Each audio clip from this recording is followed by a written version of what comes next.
Now, so I've imported in my PDF, and as you can see, it's vertical on that reference plane that we created. So I'm going to scale this down, and in order to scale it, I'm going to pick the image over to the scale button, and I'm using a numerical size of zero point 0.2. Now, I did a little bit of practice with this here. So all you got to do is click into the image here. Now I just go in and double check and make sure that this is a 215 block work wall. So I'm over to here and I'm 214.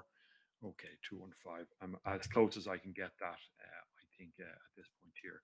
So I might pick that image now and pin it so that it's not going to go anywhere on me. Right, my next job is a question of doing some modeling in place here. So we're going to go into architecture component, model in place, and yeah, let's give this a proper category. It just helps with the various different elements that we're going to do, and we're going to do an extrusion to start, and you can pick your line work here, and uh, so um, yeah, I had this actually snapping the last time this was working for me. So that is 2225.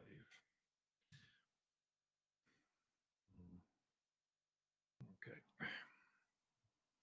I'll close this one out here and let me shift that particular line up 10 mil. Okay, so we'll just put in 10. Now, before I go away, I'm going to select those items because they're going to repeat. So I'll copy them there and I'll copy them down 225. Okay, now so we got both of our block works there. We're going to finish that. I've got the extrusion at 250 at the moment here over in the properties, and that's kind of fine. Now, if you wanted to divide these up into different elements so that you can give them different material properties, I would suggest that you finish that. But we'll come over to we'll do a second model in place here. And again, this could be walls, I think. So walls number 2, and you can put in a more precise um, name there. So again, I'm going to use my rectangle tool here now. So I want to get my insulation, if you like, in here. And I'll bring it all the way down, and we'll separate the kind of gap there, and that's fine. Okay, so I'll finish that and finish that, and we'll do another one here, which will be model in place, and we'll do windows for this one here. Accept that name. Now, I think I've missed a little element here because I was able to snap on there, and I think when I created the PDF, I should have clicked on something that would allow me to snap. So I better just review that. Now, in the meantime, what I'm going to do is I'm going to draw over the kind of the shape of the outline of the sill here. And I'm doing this rather quickly. So you do it a little bit more precise like that.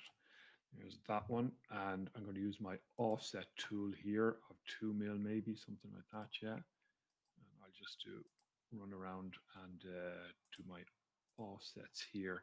But you can see that the fact that this is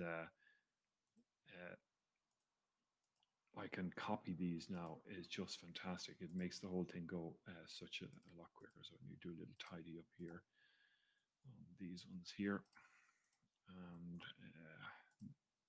get this one. And then when this is done, I will do an extrusion. Okay, and it'll shout at me if it won't let me extrude it. It seems to have done that. I'll go into a quick 3D now and I'll show you. There you go. So that's the start of my elements here. And I'll finish that. And at any point, you can go back in and just pull these out and do whatever is necessary. So that's really the start of it.